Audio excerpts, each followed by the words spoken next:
అదేవిధంగా చెవిరెడ్డి స్పందించడం జరిగింది బాలినేని చేసినటువంటి విమర్శల మీద.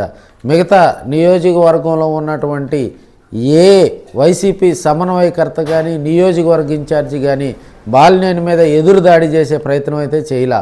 సో ఇప్పుడు ఉన్నటువంటి సెకీ కుంభకోణం వాస్తవమా, లేకపోతే ఆ కుంభకోణం గురించి వైసీపీ ఇన్ఛార్జీలు కానీ ఇక్కడ ఉన్నటువంటి జిల్లా అధ్యక్షుడు కానీ తెలియదా?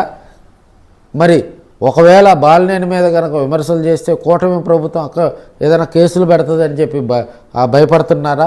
మొన్న బాలినేని మీద చెవిరెడ్డి భాస్కర్ రెడ్డి 2 సార్లు ప్రెస్ మీట్ పెట్టి విమర్శలు చేయడంతో కూడా చంద్రగిరి కాన్స్టిట్యున్సీలో కూడా పాత మైనర్ బాలిక మీద అత్యాచారం కేసుకు సంబంధించి కూడా కొంత ఆమె మీద కూడా ప్రచారం చేశారని చెప్పి కూడా ఆయన మీద కేసు నమోదు చేయడంతో ఇక్కడ ఉన్నటువంటి వైసీపీ నాయకుల్లో కలవరం మొదలైందా?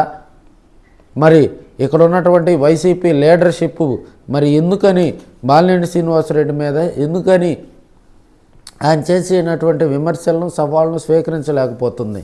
ఇక్కడ స్ట్రాంగ్ లీడర్షిప్ లేదా?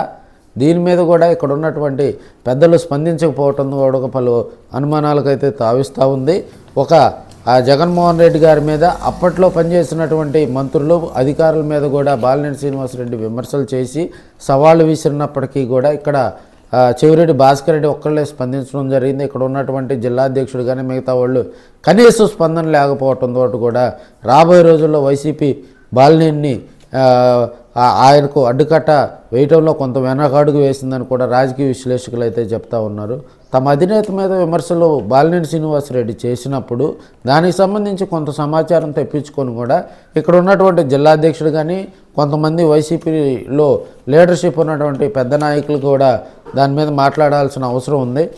పొద్దుగూకులు షర్మిల మీద మాట్లాడటం, పొద్దుగూకులు చంద్రబాబు నాయుడు గారి మీద మాట్లాడటం, పవన్ కళ్యాణ్ గారి మీద విమర్శలు చేయటమే కాదు, తమ అధినేత జగన్మోహన్ రెడ్డి మీద ఒక అవినీతి ఆరోపణలు వచ్చినప్పుడు దాని మీద ఇక్కడ స్పందించడంలో కూడా వైసీపీ లీడర్షిప్ కొంత వెనుకబడిందని కూడా కొంతమంది చర్చించుకుంటూ ఉన్నారు.